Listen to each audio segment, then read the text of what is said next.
রবীন্দ্রনাথের বৈচিত্র্যপূর্ণ শিশু সাহিত্যে এক অপূর্ব দার্শনিকতা ও প্রাণোচ্ছলতার মেলবন্ধন লক্ষ্য করা যায়। শিশুর মতোই চঞ্চল উচ্ছল কবির হৃদয়ে শিশুদের জন্য ছিল এক স্বতন্ত্র স্থান, যা তাদের প্রতি তার অনিঃশেষ ভালোবাসার অনন্য নিদর্শন। এই ভালোবাসায় জগতের দ্বন্দ্ব ও বেদনার মধ্যে যে অমৃতের স্পর্শ, তা তিনি উপলব্ধি করেছিলেন মনে প্রাণে। শিশুদের এই কল্পনার জগতে তার ছিল অবাধ অনুপ্রবেশ, ছিল তার বিচিত্র স্বাদ। তাই তো তিনি কখনো খাপছাড়া, কখনো শিশু ভোলানাথ। সেদিন যখন গান গেয়েছি আপন মনে নিজে, বিনা কাজে দিন গিয়েছে চলে, তখন আমি চোখে তোমার হাসি দেখেছি যে চিনেছিলে আমায় সাথী বলে। তোমার ধুলো তোমার আলো আমার মনে লাগতো ভালো, শুনেছিলেম উদাস করা বাঁশি।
কবি ছেলেবেলায় পুঁথিগত বিদ্যায় একেবারেই আগ্রহী ছিলেন না।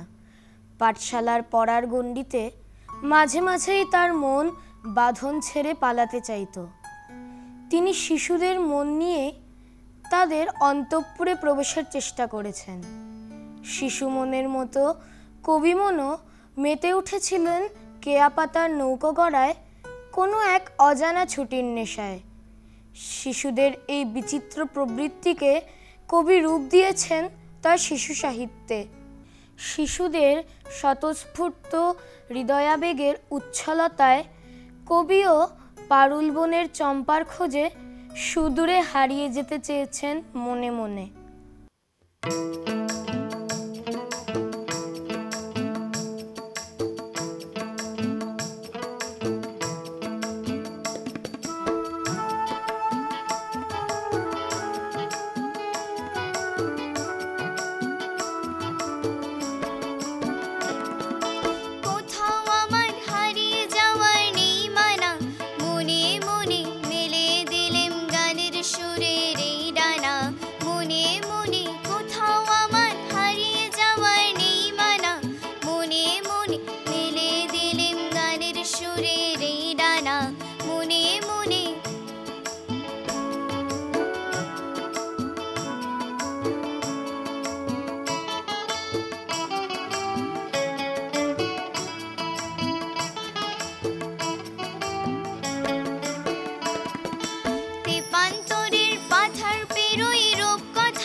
মেঘে মেঘে আকাশ কুসুম তুলি, সূর্য যখন অস্তে পড়ে তুলি, মেঘে মেঘে আকাশ কুসুম তুলি, সাত সাগরের ফেনায় ফেনায় মিশে যাই ভেসে দূর দেশে, পরীর দেশের বন্ধু দুয়ার দেহানা, মনে মনে কোথাও আমার হারিয়ে যাওয়ার নেই মানা, মনে মনে মেলে দিলেম গানের সুরের এই রানা, মনে মনে কোথাও আমার হারিয়ে যাওয়ার নেই মানা, মনে মনে মেলে দিলেম গানের সুরের এই রানা, মনে মনে।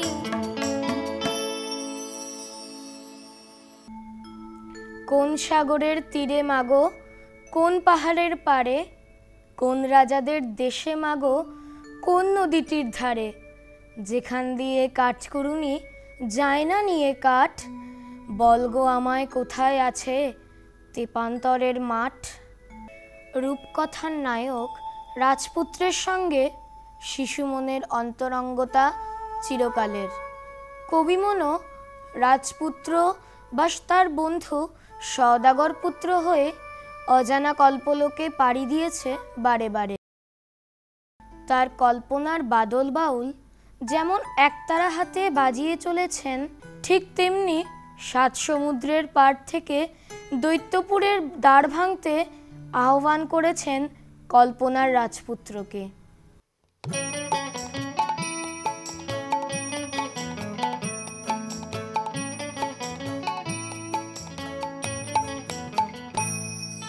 শুষ্ক তাপের দৈত্যপুরে দ্বার ভাঙবে বলে রাজপুত্র কোথা হতে হঠাৎ এলে চলে, শুষ্ক তাপের দৈত্যপুরে দ্বার ভাঙবে বলে।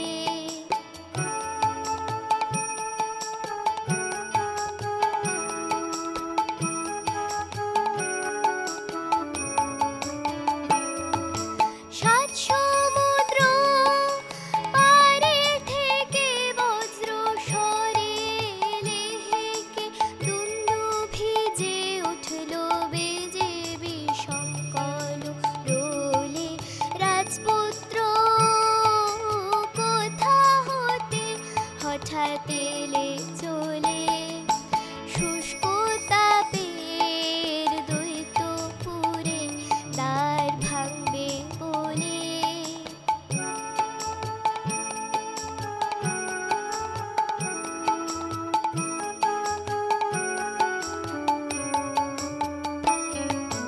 বীরের পদ পরশ পেয়ে মূর্ছা হতে জাগে বসুন্ধরার তপ্ত প্রাণে বিপুল পুলক লাগে বীরের পদ পরশ পেয়ে মূর্ছা হতে জাগে বসুন্ধরার তপ্ত প্রাণে বিপুল পুলক লাগে মরু কত মনির থালা সাজিয়ে গাঁথে বরণ মালা উতলা তার হিয়াজি সজল হাওয়ায় দোলে রাজপুত্র কোথা হতে হঠাৎ এলে চলে শুষ্ক তাপের দ্বৈত পুরে দ্বার ভাঙবে বলে রাজপুত্র কোথা হতে হঠাৎ এলে চলে শুষ্ক তাপের দ্বৈত পুরে দ্বার ভাঙবে বলে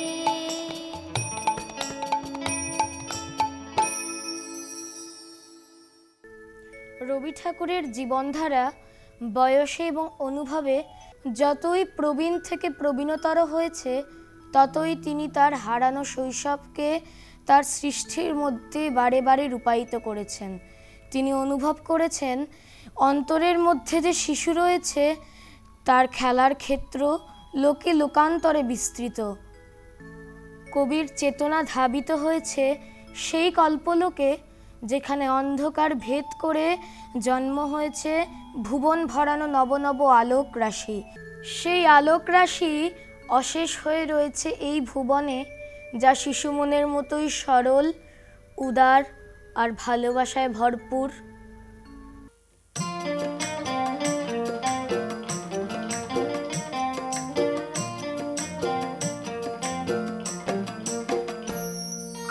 আলো আমার আলো গো আলো ভুবন ভরা আলো নয়ন ধোয়া আমার আলো হৃদয় ভরা আলো আমার আলো গো আলো ভুবন ভরা আলো নয়ন ধোয়া আমার আলো হৃদয় ভরা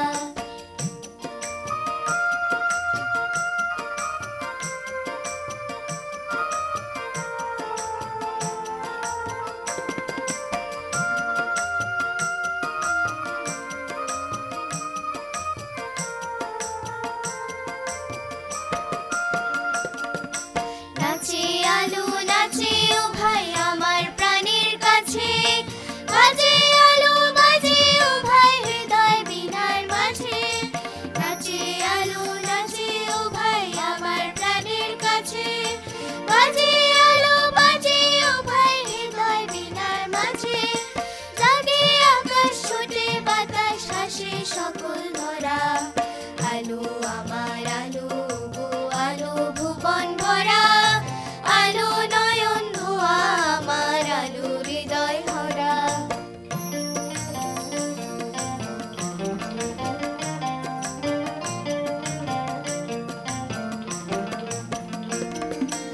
আলোর স্রোতে পাল তুলেছে হাজার প্রজাপতি আলোর ঢেউয়ে উঠল মেতে মল্লিকা মালা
আলো ভুবন ভরা